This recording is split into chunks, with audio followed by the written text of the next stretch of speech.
Japan के इतिहास में पहली बार प्रधानमंत्री की कुर्सी एक महिला को मिली है। एक ऐसी महिला जो महिला अधिकारों के खिलाफ रही हैं, जिनका मानना है कि शादीशुदा औरतों के पास अपने पति से अलग सरनेम रखने की इजाज़त नहीं होनी चाहिए, जिनकी इच्छा है कि जापान के शाही परिवार का उत्तराधिकारी हर बार एक पुरुष ही हो। एक ऐसी महिला जिनकी राजनीति ही पुरातन पंथ पर चलती है, जिनका मानना है कि समलैंगिक विवाह की छूट तो मिलनी ही नहीं चाहिए, जिन्होंने अपने सियासी सफ़र में जेंडर इक्वालिटी से जुड़े मुद्दों से हमेशा किनारा किया है। दिलचस्प यह है कि प्रधानमंत्री बनने से पहले उन्होंने वादा किया कि कैबिनेट में महिलाओं की संख्या बढ़ाई जाएगी, लेकिन नई कैबिनेट में उन्होंने सिर्फ 2 महिला मंत्रियों को जगह दिया है। पिछली कैबिनेट में भी यही संख्या थी। मीडिया सर्वे बताते हैं कि उनको महिलाओं से मिलने वाला समर्थन पुरुषों की तुलना में कम है। सनाए ताकाइची वही भाषा बोलती हैं जो दुनिया भर के तमाम दक्षिणपंथी नेता बोलते हैं। उनका मानना है कि जापान की पहचान को बनाने के लिए बाहरी लोगों यानी प्रवासियों की संख्या सीमित रखनी चाहिए। वो उन नेताओं में से हैं जिन्होंने जापान के युद्धकालीन अत्याचारों को मानने से इनकार किया है। उन्होंने कभी स्वीकार नहीं किया कि दूसरे विश्व युद्ध के दौरान कोरियाई मजदूरों को यातना मिली और उन महिलाओं के साथ ज़बरदस्ती हुई जिन्हें जापान फौज कंफर्ट विमेन बनाकर रखती थी। वो उस मुहिम का हिस्सा रही हैं जिसने स्कूल की किताबों से युद्धकालीन अत्याचारों का जिक्र मिटाने की कोशिश की। उनकी इस रिविजनिस्ट सोच यानी इतिहास को अपने मन मुताबिक गढ़ने की प्रवृत्ति ने सवाल खड़े कर दिए हैं कि नया जापान कैसा होगा, चीन और दक्षिण कोरिया के साथ उसके रिश्ते कैसे होंगे, क्योंकि ये दोनों ही देश जापान से इतिहास की गलतियों पर माफ़ी और स्वीकृति की उम्मीद रखते हैं। एक बात और भी है, वो ताइवान के समर्थक हैं। बातें तो और भी हैं जिन पर आज हम विस्तार से बात करेंगे, जानेंगे कि ये बदलाव जापान को कितना बदल देगा। नमस्ते, मेरा नाम है अंकुर और आप देख रहे हैं ललन टॉप का अंतर्राष्ट्रीय प्रसंगों से जुड़ा रोजाना का कार्यक्रम दुनियादारी। Brought to you by Sensodyne K। अभी लेके आए सेंसोडेंट के टूथ का करंट गॉन तो लाइफ का करंट ऑन। सबसे पहले बेसिक्स क्लियर करते हैं। जापान 14,000 से अधिक द्वीपों से मिलकर बना है। लगभग 260 पर इंसान बसते हैं। 12 करोड़ से अधिक लोग इन्हीं 260 द्वीपों पर रहते हैं। इसलिए जापान को सघन आबादी वाले द्वीपों का देश भी कहते हैं। जापान के उत्तर में ओखोत्स्क सागर और दक्षिण में ईस्ट चाइना सी पड़ता है। पश्चिम में जापान सागर है। जापान सागर को पार करते ही नॉर्थ और साउथ कोरिया की सीमा शुरू हो जाती है। उसके तुरंत बाद चीन आ जाता है। तीनों देशों के साथ जापान की ऐतिहासिक दुश्मनी रही है। जापान की ज़मीनी सीमा किसी दूसरे देश से नहीं लगती, लेकिन समुद्री सीमा कईयों के साथ मिलती है। चीन, फिलीपींस, रूस, North Korea, South Korea, Taiwan और Northern Mariana Islands. Mariana Islands America का हिस्सा है। इस लिहाज से जापान की समुद्री सीमा अमेरिका से भी लगती है। जापान में संवैधानिक राजशाही है, कॉन्स्टिट्यूशनल मोनार्की। सम्राट हेड ऑफ द स्टेट हैं, उनके पास सिंबॉलिक अधिकार होते हैं। सरकार की कमान प्रधानमंत्री के पास है। शक्तियों का विभाजन विधायिका, कार्यपालिका और न्यायपालिका के बीच है। विधायिका की शक्ति संसद के पास है। जापान की संसद को डाइट कहते हैं। इसमें 2 सदन हैं। निचले सदन को हाउस ऑफ रिप्रेजेंटेटिव्स और ऊपरी सदन को हाउस ऑफ काउंसलर्स कहते हैं। निचले सदन के सदस्य 4 बरस के लिए चुने जाते हैं। इसे बीच में भंग भी किया जा सकता है। इसमें 465 सीटें होती हैं। ऊपरी सदन के सदस्यों का कार्यकाल 6 बरस का होता है। उसमें हैं 248 सीटें। इस सदन को भंग नहीं किया जा सकता। प्रधानमंत्री का चुनाव दोनों सदनों के सदस्य मिलकर करते हैं। अगर वे किसी एक नाम पर सहमति नहीं बना पाते तब निचले सदन की राय मान ली जाती है। कार्यपालिका की कमान प्रधानमंत्री को मिली है। न्यायपालिका विधायिका और कार्यपालिका से स्वतंत्र है। जापान में बहुत सारी पार्टियां हैं, लेकिन 1955 में बनी लिबरल डेमोक्रेटिक पार्टी LDP सबसे ताकतवर है। 1993 से 1994 और 2009 से 2012 के अलावा बाकी समय उसी ने सरकार चलाई है। यानी दूसरे विश्व युद्ध के बाद जापान की सत्ता सबसे ज़्यादा वक्त तक इसी पार्टी ने संभाली है। इसलिए आमतौर पर LDP के मुखिया ही जापान के प्रधानमंत्री भी होते हैं। जापान में आखिरी बार आम चुनाव अक्टूबर 2021 में हुए थे, जिसमें सबसे ज़्यादा सीटें LDP को मिली थीं। पार्टी ने फूमियो किशिदा को प्रधानमंत्री चुना, लेकिन उन पर भ्रष्टाचार के आरोप लगे और अक्टूबर 2024 में उन्होंने इस्तीफा दे दिया। सितंबर 2024 में पार्टी ने उम्मीद के तौर पर शिगेरू इशिबा को प्रधानमंत्री बनाया, लेकिन महज 1 साल में निचले और ऊपरी सदनों में करारी हार के बाद इशिबा को इस्तीफा देना पड़ा। जापान के लोकतांत्रिक इतिहास में पहली बार LDP और उसके सहयोगी पार्टियां दोनों सदनों में अल्पमत में आ गईं, मिनॉरिटी में। अब पार्टी ने अपने भीतर झांकना शुरू किया। इस साल की लीडरशिप चुनाव का नारा ही था #ChangeLDP और इसी नारे के बीच उभरी ताकाइची। 4 अक्टूबर को LDP में लीडरशिप चुनाव हुए थे। ताकाइची को जीत मिली। उनके प्रधानमंत्री बनने का रास्ता तय हुआ ही था कि मुश्किलें सामने आ गईं। एलडीपी की 26 साल पुरानी साथी कोमेतो ने गठबंधन तोड़ दिया। इससे विपक्षी दलों के पास सरकार गिराने का मौका आ गया था। बैकग्राउंड समझिए, कोमेतो पहले कट्टर वामपंथी हुआ करती थी, लेकिन वक्त के साथ उसकी आइडियोलॉजी सेंटर तक आ गई। फिर सत्ता के समीकरणों के हिसाब से उसने सेंटर राइट एलडीपी के साथ गठबंधन बना लिया था। कोमेतो ने हमेशा एलडीपी के दक्षिणपंथी रुझानों को रोकने का काम किया, लेकिन पिछले कुछ वर्षों में यह रिश्ता कमजोर होने लगा था। एलडीपी पर चुनावी फंडिंग में धांधली के आरोप लगे थे। इसके बाद कोमेतो की लोकप्रियता भी कम होने लगी। फिर भी जैसे तैसे गठबंधन चल रहा था। फिर इस खेल में ताकाइची की एंट्री हुई। एलडीपी लीडरशिप चुनाव में उनकी जीत के बाद ही मतभेद शुरू हुए। उन्होंने अपनी लीडरशिप टीम में ऐसे वरिष्ठ नेताओं को शामिल किया जिनके कोमेतो से रिश्ते हमेशा खराब रहे हैं। कोमेतो ने पार्टी फंडिंग में सुधारों की मांग उठाई, लेकिन ताकाइची इसके लिए तैयार न थी। और फिर इतिहास को लेकर ताकाइची के दृष्टिकोण से भी कोमेतो असहज थी। इसके बारे में हम आपको आगे बताएंगे। तो इन सारी वजहों से कोमेतो ने गठबंधन से बाहर निकलने का फैसला किया। अब संसद का गणित देखिए। जापान की निचली सदन में जो प्रधानमंत्री चुनती है, एलडीपी के पास 196 सीटें थीं, कोमेतो के पास 24 सीटें थीं। दूसरी तरफ था विपक्ष, कॉन्स्टिट्यूशनल डेमोक्रेटिक पार्टी सीडीपी के पास 148, जापान इनोवेशन पार्टी एशियन के पास 35 और डीपीपी के पास 27 सीटें थीं। अगर ये तीनों साथ आ जाती तो एलडीपी को हराया जा सकता था, लेकिन ऐसा नहीं हुआ। जापान इनोवेशन पार्टी ने एलडीपी से हाथ मिला लिया। 21 अक्टूबर को संसद के अंदर वोटिंग हुई, जिसमें ताकाइची की जीत हो गई और जापान के इतिहास की पहली महिला प्रधानमंत्री वो बन गई। तो ताकाइची की कहानी क्या है, ये समझते हैं। उनका बचपन जापान के पश्चिमी इलाके में एक साधारण परिवार में बीता। उनके पिता एक मैन्युफैक्चरिंग कंपनी में काम करते थे, जबकि माँ पुलिस अधिकारी थी। कोबी यूनिवर्सिटी से उन्होंने 1984 में बिजनेस में ग्रेजुएशन किया और 3 साल बाद 1987 में वो अमेरिका चली गईं, कांग्रेशनल फेलोशिप प्रोग्राम के तहत। वहाँ उन्होंने अमेरिकी कांग्रेस में उस दौर की जानी मानी नारीवादी डेमोक्रेट सांसद पैट थ्रॉयड के दफ्तर में काम किया।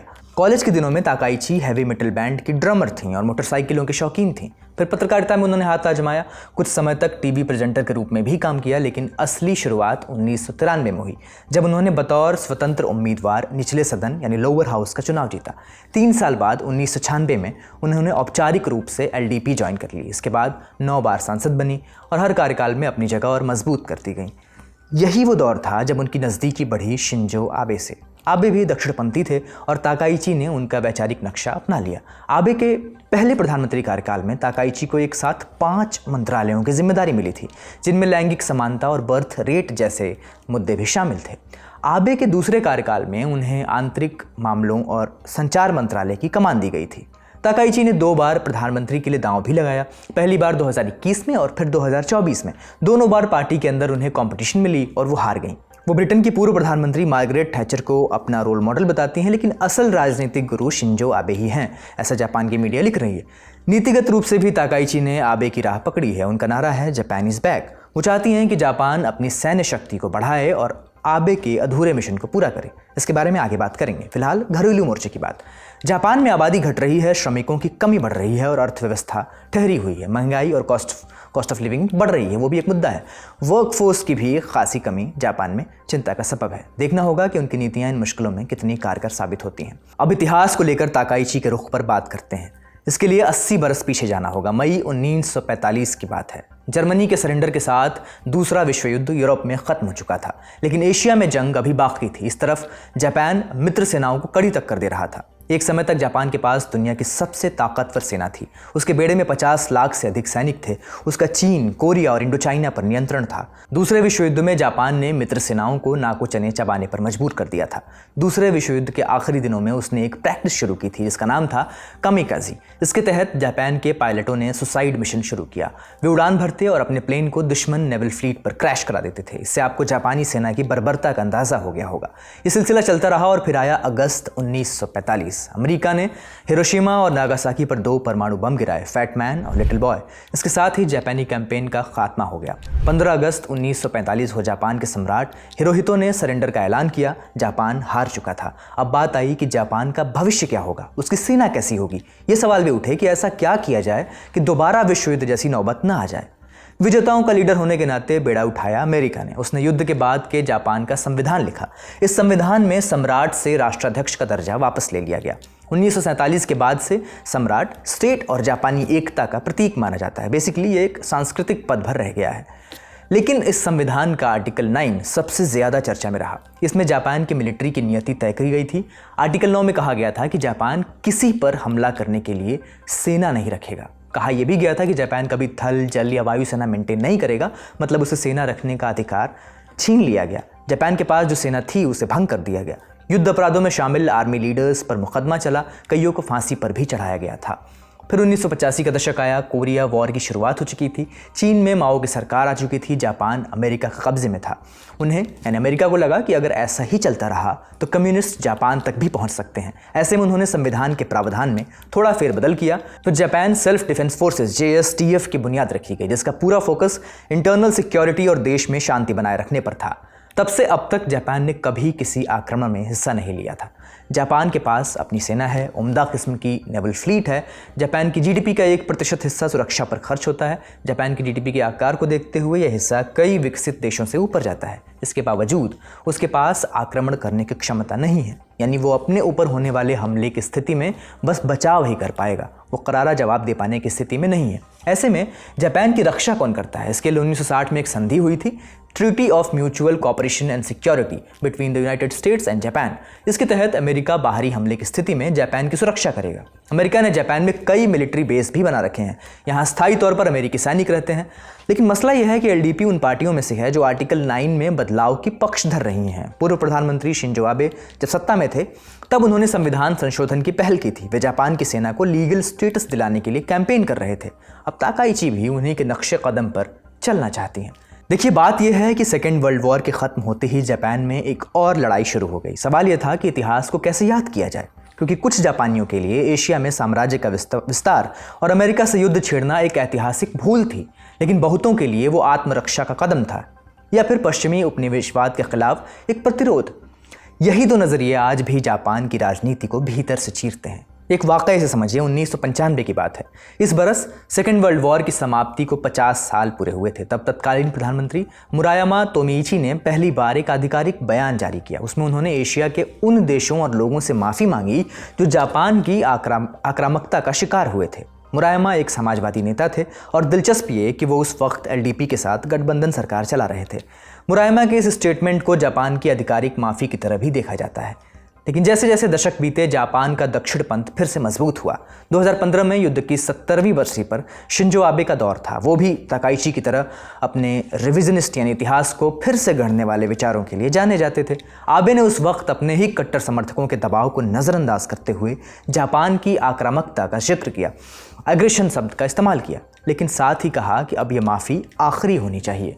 ताकाइची उन नेताओं में से हैं जिन्होंने शिंजो आबे को एग्रेशन शब्द इस्तेमाल न करने की सलाह दी थी।